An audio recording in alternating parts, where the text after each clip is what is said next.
Quelle joie de nous retrouver ce matin pour louer le Seigneur ensemble, et on a pensé avec Séverine ce chant tout simple qui nous dit quelle joie d'être ensemble réunis par le truchement de la vidéo. Que le Seigneur soit béni.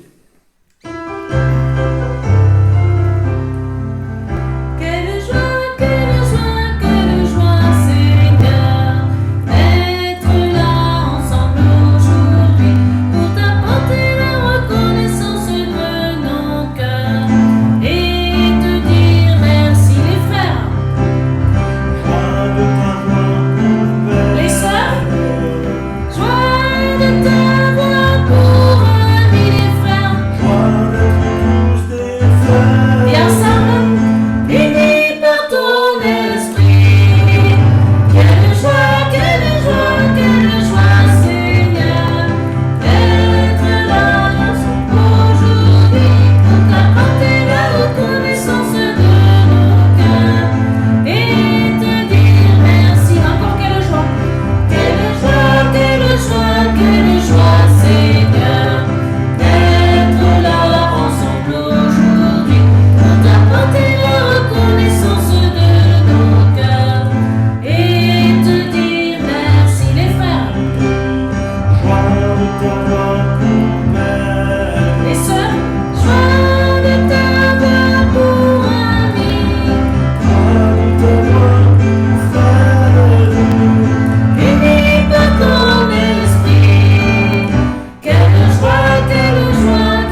des prodiges, il n'a pas changé.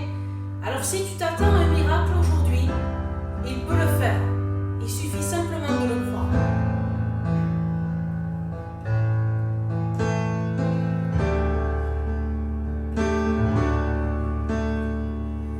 Tu transformas l'eau en vin, toucha les yeux de ta main, nul n'est comme toi,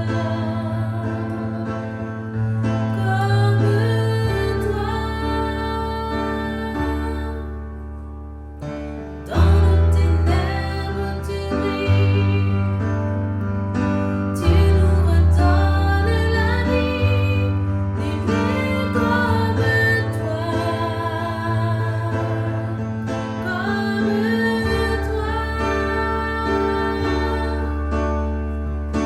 Dieu admirable, inébranlable, ton surpasse toute puissance, Dieu de miracles, incomparable, oh Dieu, tu transformas l'eau en vin, toucha les yeux de ta main, nul n'est comme toi.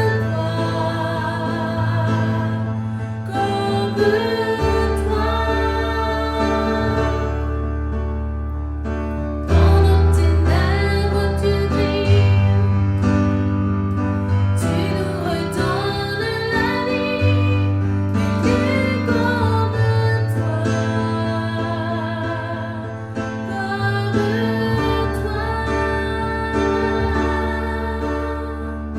Dieu admirable, inébranlable, ton nom surpasse toute puissance, Dieu de miracles, incomparable, oh Dieu, Dieu admirable, inébranlable, ton nom surpasse toute puissance, Dieu de miracles, incomparable, oh Dieu.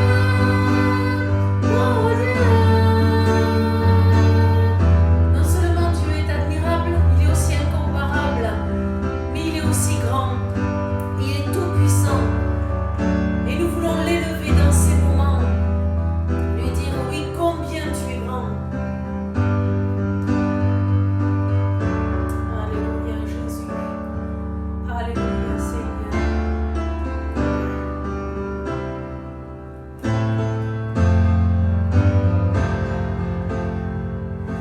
Dieu, tu es grand, tu es fidèle et bon, ton amour infini nous confond.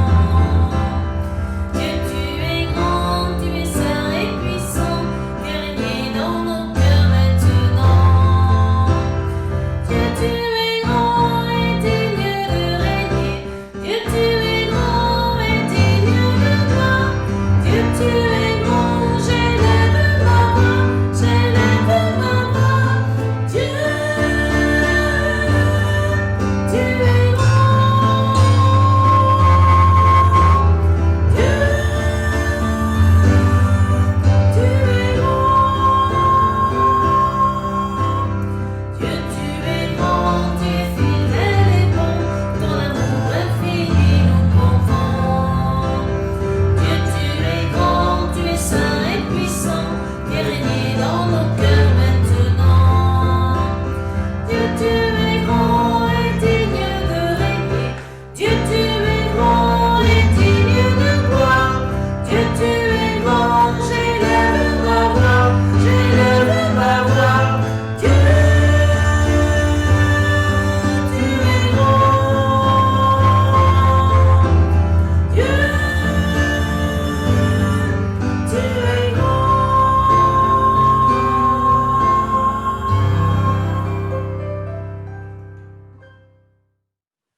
Seigneur notre Dieu, nous voulons nous tenir devant toi et Seigneur vraiment considérer que c'est ta parole que nous partageons. Seigneur, merci de de bénir ces moments, de nous venir en aide, Seigneur, d'être, Seigneur, notre soutien, pour moi, pour apporter ces choses, mais pour tes enfants, pour comprendre, pour recevoir. Merci de te manifester, de guider ces moments par le Saint-Esprit. Amen. Amen. Alors, on va lire dans le livre de la Genèse au chapitre 2, nous continuons notre étude sur le couple selon Dieu, à partir du verset 21. Alors l'Éternel Dieu fit tomber un profond sommeil sur l'homme, qui s'endormit.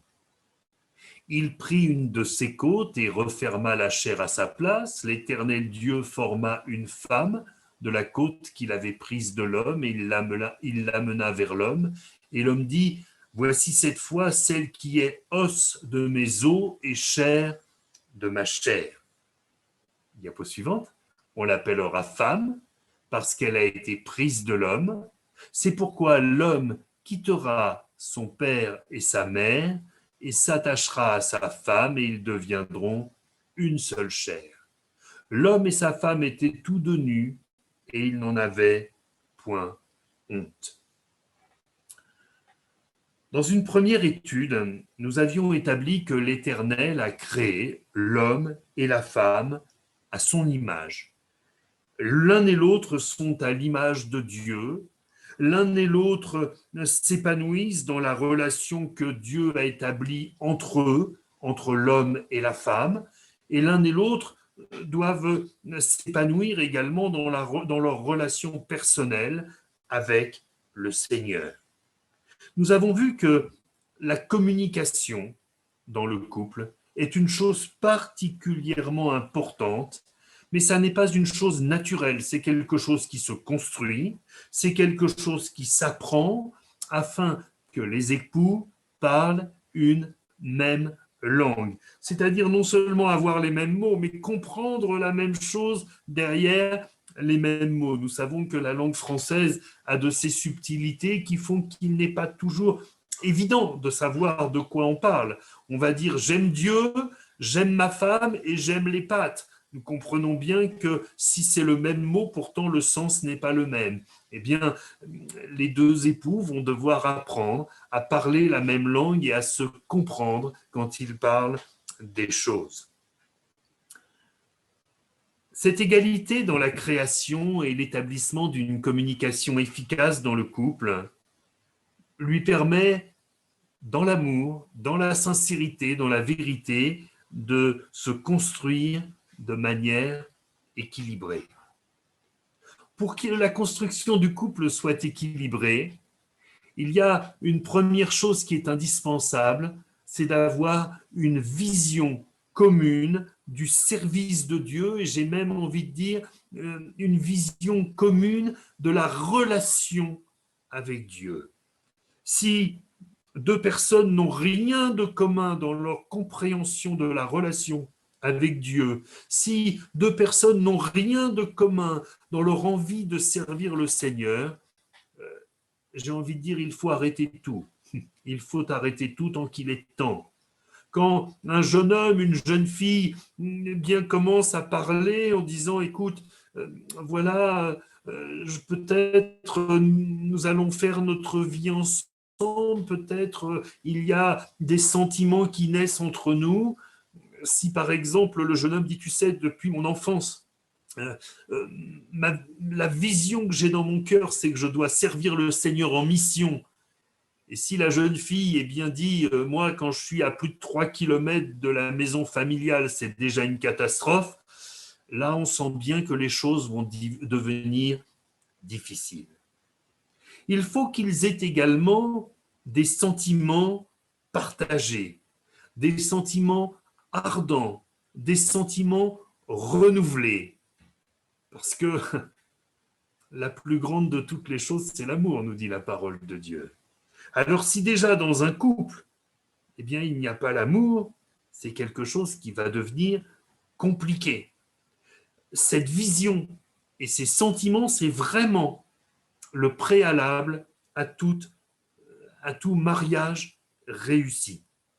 si déjà avant le mariage, la vision boite et que les sentiments ne sont pas partagés, je peux affirmer que nous allons tout droit vers un échec. Au début, tout va toujours bien. Mais quand les épreuves vont arriver, quand les tentations vont se présenter, la chute ne sera pas loin et nous pleurerons sur l'échec que nous constaterons. Mais en plus de cette vision et de ces sentiments, eh bien le couple a besoin d'une intimité, d'une relation charnelle équilibrée. Quand je dis équilibrée, ça veut dire qu'il y a les mêmes choses dans les deux côtés de la balance. Équilibré en quantité, équilibré en qualité, équilibré en satisfaction. Si seul l'un des deux dans le couple est satisfait, eh bien ça ne peut pas fonctionner. Et cela n'est pas juste, nous allons le voir. Je veux préciser, pour avoir entendu parfois des choses étonnantes, que les fiançailles ne sont pas une période d'essai, mais qu'elles sont un véritable engagement. Un véritable engagement pendant lequel eh bien, on va se préparer dans la prière. Parce que rentrer dans le mariage, c'est toute une aventure.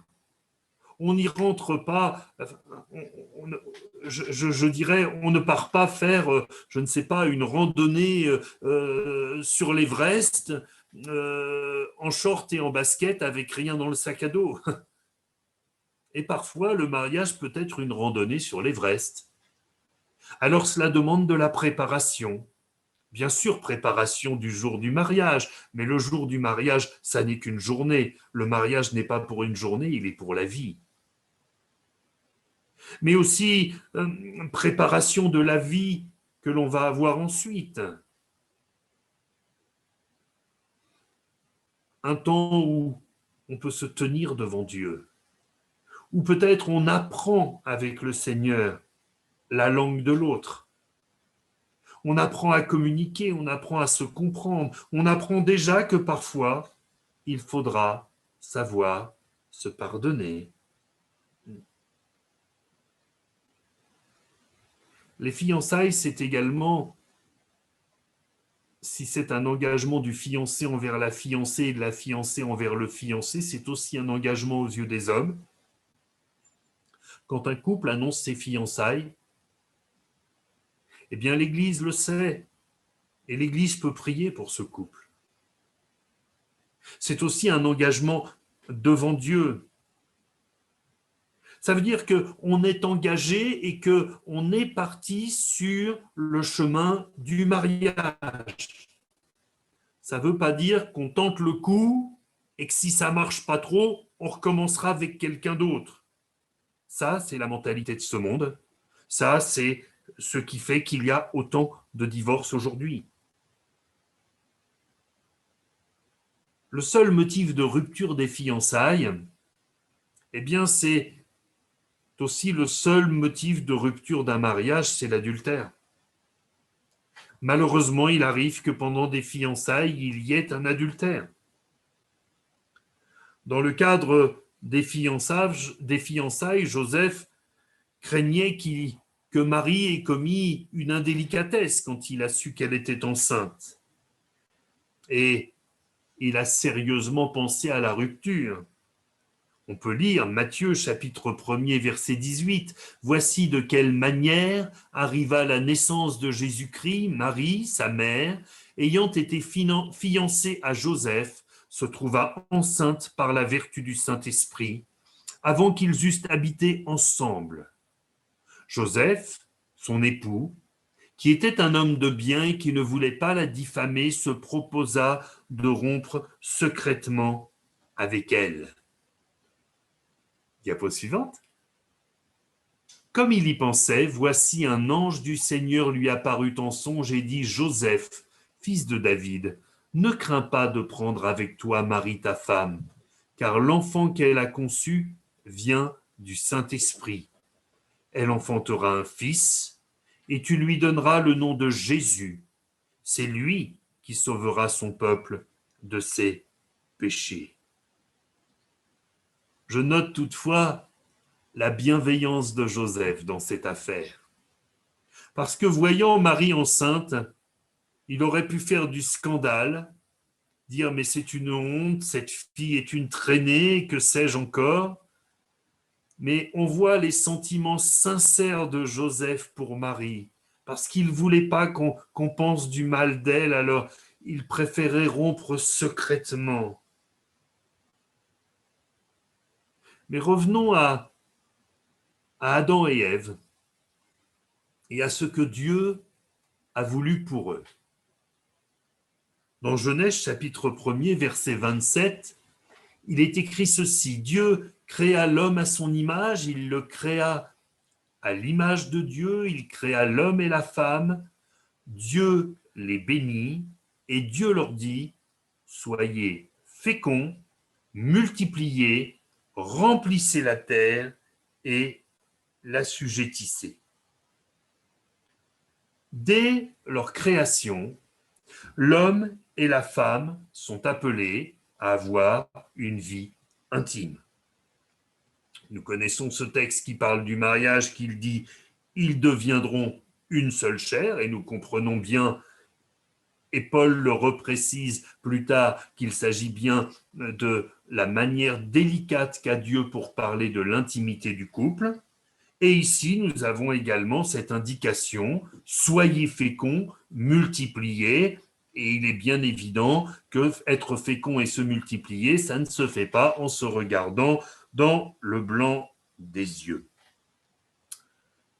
L'imagerie populaire et la culture occidentale voudraient nous faire croire que le péché originel, c'est la sexualité. Ça n'est pas le cas. Ce n'est pas conforme à ce que dit la Bible. Le péché originel, c'est d'avoir mangé de l'arbre de la connaissance du bien et du mal. Cette sexualité existait avant que l'homme et la femme aient mangé du fruit de cet arbre. Une chose est sûre, c'est que le monde chrétien parle très peu de sexualité. Et en particulier parce que traditionnellement, dans notre pays très catholique, eh bien, les hommes d'église sont des célibataires et il ne nous viendrait pas à l'idée de leur demander leur avis sur l'aspect, alors que ça n'est manifestement pas leur domaine de compétence. Et si c'est leur domaine de compétence, c'est qu'ils n'ont pas été fidèles à l'engagement qu'ils ont pris. De fait, eh bien, ce sont des sujets qui sont devenus tabous dans nos assemblées, qui sont devenus tabous en fait dans toute la chrétienté. Mais ça n'est pas tabou dans la Bible. La Bible parle de ces choses, elle en parle avec sainteté, elle en parle cependant avec suffisamment de précision pour que chacun puisse être enseigné, et en laissant suffisamment de flou pour que la liberté de chacun soit respectée. Un couple qui n'a pas une vision commune de la place du Seigneur dans sa barque est un couple malheureux. Ça, nous l'avons vu. Un couple dont les sentiments ne sont pas partagés équitablement est malheureux. J'ai une fois entendu quelqu'un me dire, mais c'était une dame qui me disait, mais moi j'aime mon mari, mais il m'aime tellement, si un jour je le quittais, pour lui, ça serait un drame. Bon, elle, manifestement, s'ils se séparaient, ce n'était pas un drame. Mais c'est terrible. C'est terrible. Pour cet homme qui aimait sa femme de tout son cœur, il devait bien se rendre compte que sa femme ne lui en rendait pas autant. Mais un couple dont l'intimité est un échec, c'est aussi un couple qui a des souffrances, un couple qui est malheureux. Alors, c'est la diapo suivante, je suis bien conscient qu'il y a des saisons dans le couple. On ne peut pas être à 20 ans et à 80 ans, les choses sont différentes. Bien qu'il n'y ait pas d'âge, c'est à l'appréciation de chacun en fonction de ce que Dieu a fait de lui. Il y a la vigueur du printemps, nous dirions la lune de miel pour les jeunes mariés. Il y a l'ardeur de l'été. Il y a l'automne, mais nous disons souvent que pendant l'automne, il y a de belles arrière-saisons. Et Eh bien, béni soit Dieu pour les belles arrière-saisons. Et puis, il y a l'hiver. Et l'hiver, peut-être, effectivement, il n'y a plus l'ardeur, il n'y a plus la belle arrière-saison, il n'y a plus la vigueur, mais il y a la tendresse, j'allais dire au coin du feu, parce qu'on a besoin de se réchauffer, mais il y a cette belle tendresse, ce bel amour qui subsiste. C'est différent, mais c'est toujours les saisons du couple, c'est toujours l'amour qui se manifeste. Quelques textes pour dire de quoi nous parlons. Proverbe 5, 18. Que ta source soit bénie et fais ta joie de la femme de ta jeunesse. Si on parle de la femme de ma jeunesse, c'est que je suis moins jeune déjà. Hein, c'est bien comme ça qu'il faut le comprendre. Biche des amours, gazelle pleine de grâce, sois en tout temps enivrée de ses charmes, sans cesse épris de son amour. Nous voyons qu'il y a là non seulement de l'amour sentiment, mais enivré de ses charmes, épris de son amour, il y a aussi du désir. Il y a aussi cette ardeur de la relation sensuelle entre le mari et son épouse. Un autre texte dans 1 Corinthiens, chapitre 7, versets 3 à 5, que le mari rende à sa femme ce qu'il lui doit et que la femme agisse de même envers son mari. La femme n'a pas autorité sur son propre corps, mais c'est le mari. Et j'aime bien ces deux petits mots. Et pareillement, le mari n'a pas autorité sur son propre corps, mais c'est la femme. La suivante, ne vous privez point l'un de l'autre, si ce n'est d'un commun printemps afin de vaquer à la prière, puis retournez ensemble de peur que Satan ne vous tente par votre incontinence. Ici, Paul nous montre que la pensée de Dieu est que dans le couple, chacun met son corps à la disposition de son conjoint. Ça n'est pas à sens unique. Ça n'est pas simplement l'un qui doit toujours subir l'autre, mais c'est l'un et l'autre qui se mettent, j'allais dire, au service l'un de l'autre. Alors ça n'est pas un service technique, mais un service d'amour. C'est un service d'amour. Et il y a cette égalité bénie. La relation du couple est même comparée à une dette. Que le mari rende à sa femme ce qu'il lui doit. Alors permettez-moi, et je suis content que nous soyons finalement en Zoom parce que personne ne peut répondre, mais j'ai envie de poser cette question aux maris qui nous écoutent. Est-ce que tu payes ta dette à ta femme? Et aux épouses, payes-tu ta dette à ton mari? Si nous avons une dette, il nous faut nous en acquitter. Le mari se doit à son épouse et l'épouse se doit à son mari. Vous connaissez ce proverbe ou cette parole de Dieu, à vrai dire, dans Actes chapitre 20, verset 35, il y a plus de bonheur à donner qu'à recevoir. Moi, je vais vous dire, dans bien des couples où ça ne fonctionne pas, dans bien des couples où il y a une souffrance dans l'intimité, c'est parce que chacun de son côté ou l'un des deux ne pense qu'à lui, il est égoïste, il se satisfait de ce qu'il a et il se fiche de ce que l'autre n'a pas. Quand on est dans cet état d'esprit, ce n'est plus un problème de sexualité, c'est un problème de mentalité. C'est un problème d'égoïsme, c'est un problème de cœur. Vous savez, Dieu ne regarde pas à l'apparence, mais il regarde au cœur. Si notre cœur est égoïste, alors comment voulez-vous que nous soyons bénis? Mais quelle joie que de savoir que la personne que nous aimons le plus au monde, notre conjoint, a reçu de nous, s'est épanoui parce que nous l'y avons aidé, s'est réjoui parce que nous avons tout fait pour que les choses se fassent de cette manière.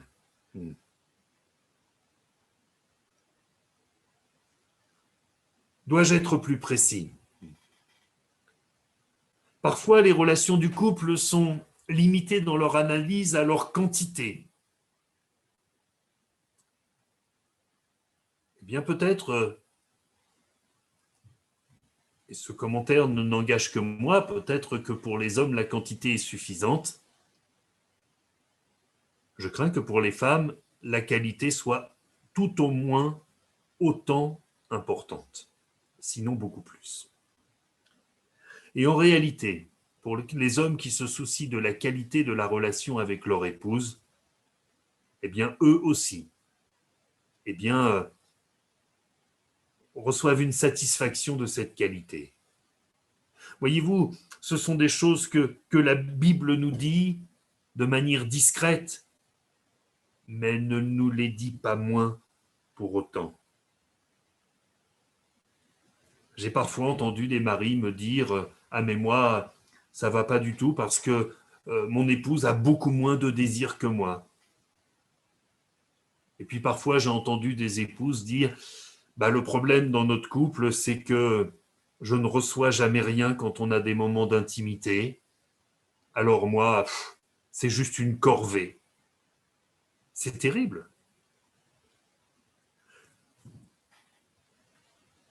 Je vais vous faire sourire.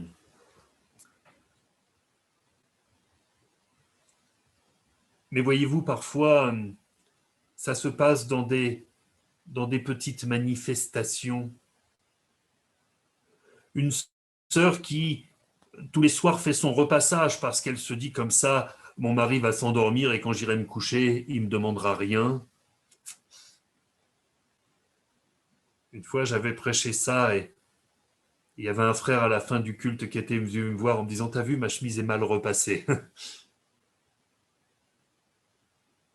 Mais oui, des petites choses comme ça détruit les couples. Ça détruit les couples.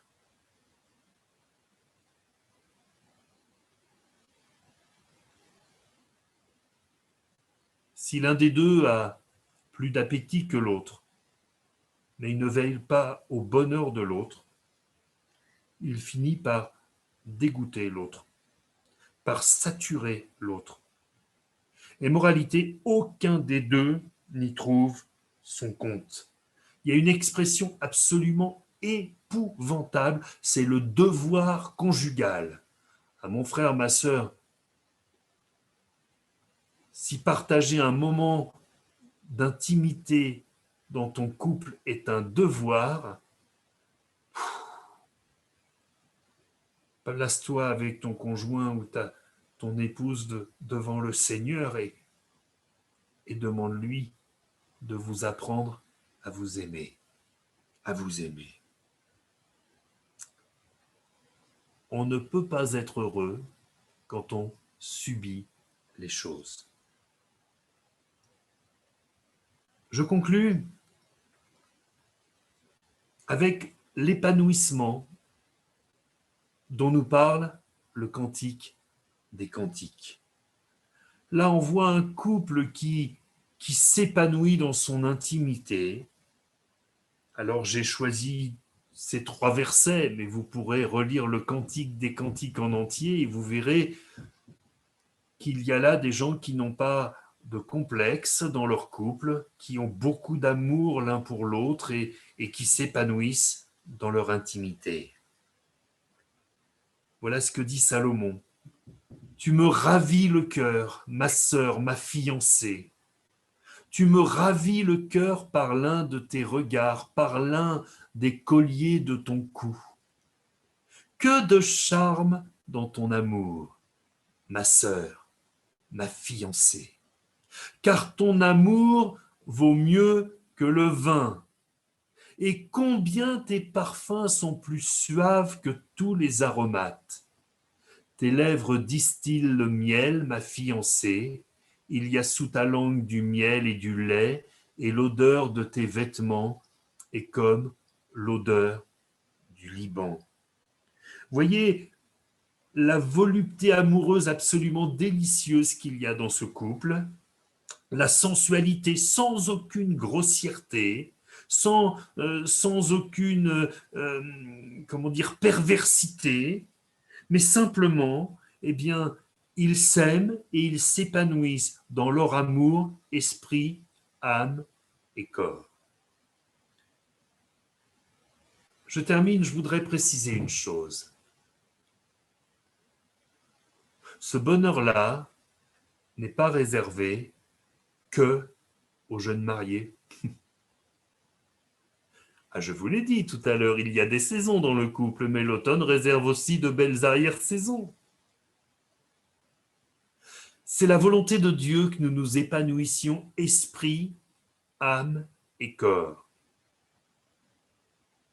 Et s'il fallait le préciser encore, Dieu nous a créés avec cette capacité.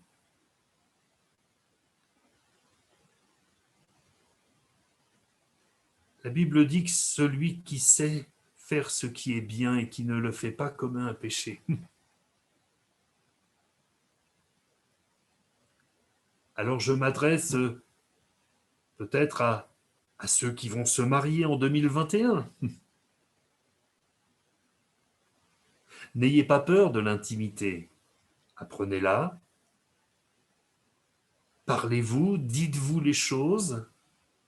Ne soyez pas timides l'un envers l'autre. Osez communiquer, osez exprimer vos envies et osez exprimer vos craintes. Osez exprimer votre satisfaction. Osez dire ce qu'il aurait fallu de plus pour que vous soyez satisfait. Pour les couples pour qui tout va bien, eh bien je dis merci Seigneur, continuez à aller bien. Pour qu'un feu s'éteigne, il suffit d'arrêter de mettre du bois. Puis peut-être pour les couples pour lesquels cette relation dans l'intimité ne fonctionne pas bien, je voudrais vous dire une chose. La sexualité n'est pas un péché. Ce que vous faites ensemble, c'est la volonté de Dieu. Il n'y a donc aucun problème à prier le Seigneur pour ces sujets-là.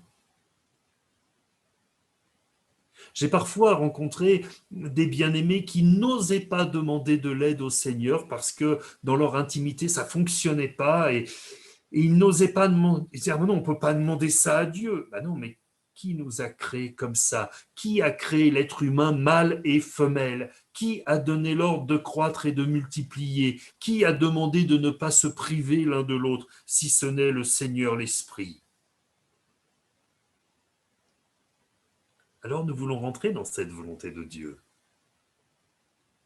Et si eh bien, ça ne fonctionne pas bien, eh bien, permettez-moi, ça n'est pas fichu définitivement. Le Seigneur peut vous donner la délivrance dont vous avez besoin. Peut-être il y a quelque chose dans vos pensées qui bloque. Parlez entre vous. Ne vous jugez pas. Aimez-vous.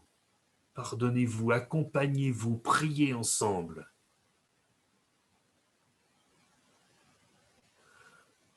Le pape actuel a étonné tout le monde en disant que le plaisir de la sexualité du couple était un plaisir divin. Je ne suis pas souvent d'accord avec le pape. Mais là, je crois qu'il a raison. Dieu nous a créés ainsi. Il veut que nous nous épanouissions. Alors que le Seigneur bénisse les couples. Mais je veux aussi penser à ceux qui sont célibataires et qui sont peut-être en souffrance par rapport à ça. Je veux vous dire que dans cette souffrance aussi, Dieu peut vous venir en aide. Dieu peut vous soulager. Dieu peut vous secourir. Que ce soit en vous donnant la personne dont vous avez besoin, que ce soit en faisant en sorte bien que votre souffrance soit guérie. Dieu est souverain. Alors mes frères et sœurs, que Dieu vous bénisse et permettez-moi de terminer ainsi. Aimez-vous. Aimez-vous. On va prier le Seigneur ensemble. Seigneur notre Dieu, Nous te bénissons. Parce que tu es un Dieu parfait, tu as pensé à tout et tu n'as rien laissé au hasard. Seigneur, merci pour l'amour que tu nous portes. Merci Seigneur pour l'amour que tu veux dans les couples.